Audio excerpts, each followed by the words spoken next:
आकाशवाणी भोपाल से प्रस्तुत हैं प्रादेशिक समाचार।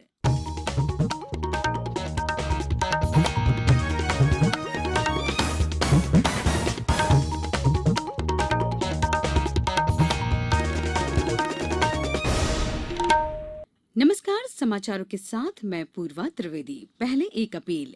देश भर में 18 वर्ष से अधिक आयु वर्ग के लिए सरकारी केंद्रों में निःशुल्क कोविड टीकाकरण अभियान जारी है। युवाओं से आग्रह है कि टीका जरूर लगवाएं और अन्य लोगों को भी इसके लिए प्रोत्साहित करें। जब तक आवश्यक न हो, घर से बाहर न निकलें और सुरक्षा के 3 सरल उपायों का पालन करें। मास्क लगाएं, 2 गज की सुरक्षित दूरी बनाए रखें, हाथ और चेहरा साफ रखें।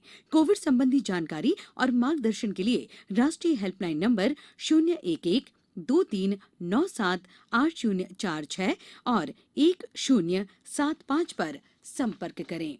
अब इस बुलेटिन के समाचार। सबसे पहले मुख्य समाचार। प्रधानमंत्री नरेंद्र मोदी आज शिक्षक पर्व सम्मेलन में शिक्षा क्षेत्र में की गई प्रमुख नवाचारों का शुभारंभ करेंगे। मुख्यमंत्री ने ग्वालियर चंबल संभाग के ग्वालियर, चंबल और विदिशा जिलों में बाढ़ प्रभावितों के लिए राहत राशि वितरित की। पेंशन विभाग ने पेंशनधारियों को साइबर अपराधियों से सावधान रहने और फर्जी कॉल से बचने की सलाह दी। और भारत ने ओवल क्रिकेट टेस्ट में इंग्लैंड को 157 रन से हराया। अब समाचार विस्तार से। प्रधानमंत्री नरेंद्र मोदी आज शिक्षक पर्व के पहले सम्मेलन को वीडियो कॉन्फ्रेंसिंग के माध्यम से संबोधित करेंगे। वे इस अवसर पर शिक्षा क्षेत्र में कई प्रमुख पहलों का शुभारंभ भी करेंगे। प्रधानमंत्री बधिरों के लिए भारतीय संकेत भाषा शब्दकोश, दृष्टिबाधित व्यक्तियों के लिए श्रव्य पुस्तकों और सीबीएसई के स्कूल क्वालिटी इंश्योरेंस तथा असेसमेंट फ्रेमवर्क की भी शुरुआत करेंगे। वे निपुण भारत के लिए निष्ठा शिक्षक प्रशिक्षण कार्यक्रम और स्कूल विकास के लिए शिक्षा, स्वयंसेवकों, दानकर्ताओं और कॉर्पोरेटेड सामाजिक जिम्मेदारी सीएसआर में योगदान करने वालों की सुविधा के लिए विद्यांजलि पोर्टल का शुभारंभ भी करेंगे। शिक्षक पर्व 2021 का विषय गुणवत्ता और दीर्घकालिक स्कूल भारतीय विद्यालयों में अध्ययनरत है। भोपाल स्थित क्षेत्रीय शिक्षा संस्थान में भी शिक्षा पर्व पर विभिन्न विषयों पर परिचर्चाओं का आयोजन किया गया है।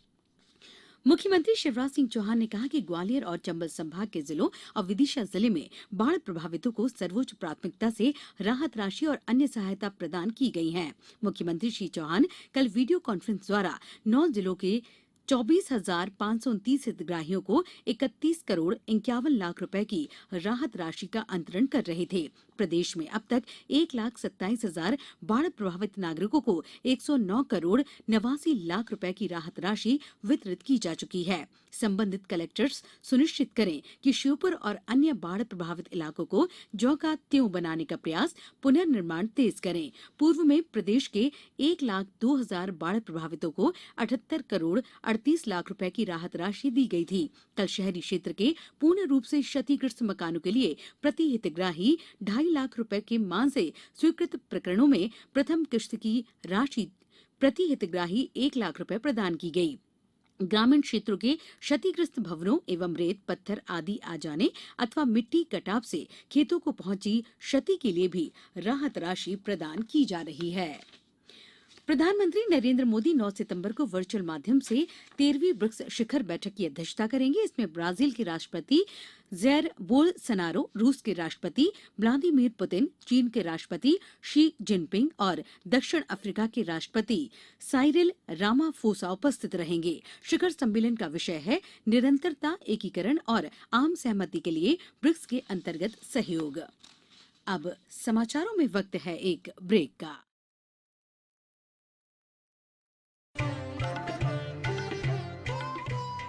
कोविड-19 से बचाव और सुरक्षित रहने के 3 उपाय। मास्क लगाएं, 2 गज दूरी है जरूरी, सुरक्षित दूरी रखें, हाथ और मुंह साफ रखें।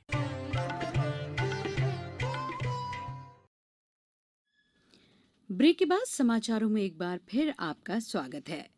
पेंशन विभाग ने सभी पेंशनधारियों को साइबर अपराधियों द्वारा जीवन प्रमाण पत्र को ऑनलाइन अपडेट कराने के संबंध में की जाने वाली फर्जी कॉल से बचने की सलाह दी है। सीहोर जिले में जिला पेंशन विभाग ने अपनी एडवाइजरी में कहा कि साइबर अपराधी पेंशनधारक का पूरा डाटा जुटाकर उससे जीवन प्रमाण पत्र अपडेट करने के लिए ओटीपी साझा करने की बात कहते हैं। पेंशनर द्वारा गलती से ओटीपी साझा करने पर अपराधी को पेंशनर के बैंक खाते का डायरेक्ट एक्सेस कंट्रोल मिल जाता है और वे पेंशनर के खाते की राशि राशि अपने खाते में स्थानांतरित कर लेते हैं। विभाग का कहना है कि पेंशन निदेशालय से किसी भी पेंशनर का जीवन प्रमाण पत्र ऑनलाइन अपडेट करने के लिए कॉल नहीं किया जाता।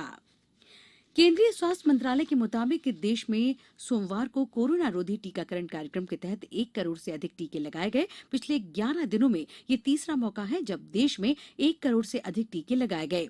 देश में अब तक 69.68 करोड़ टीके लगाए जा चुके हैं।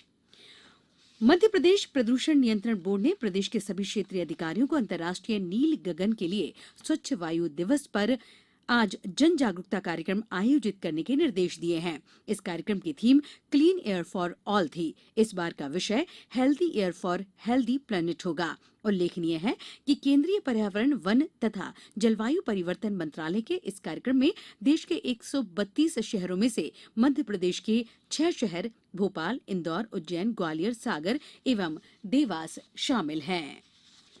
रेलवे ने कल से नई AC 3 tier economy class coach की कम किए गए किराए के साथ शुरुआत की है। ये सेवा कल शुरू हुई और पहली बार प्रयागराज जयपुर एक्सप्रेस के साथ एक कोच लगाया गया। रेल मंत्रालय ने बताया कि नई AC 3 टियर इकोनॉमी क्लास में 3 AC कोच में 72 बर्थ के बजाय 83 बर्थ होंगे। इस कोच का किराया 3 AC कोच के मुकाबले 8% कम रखा गया है।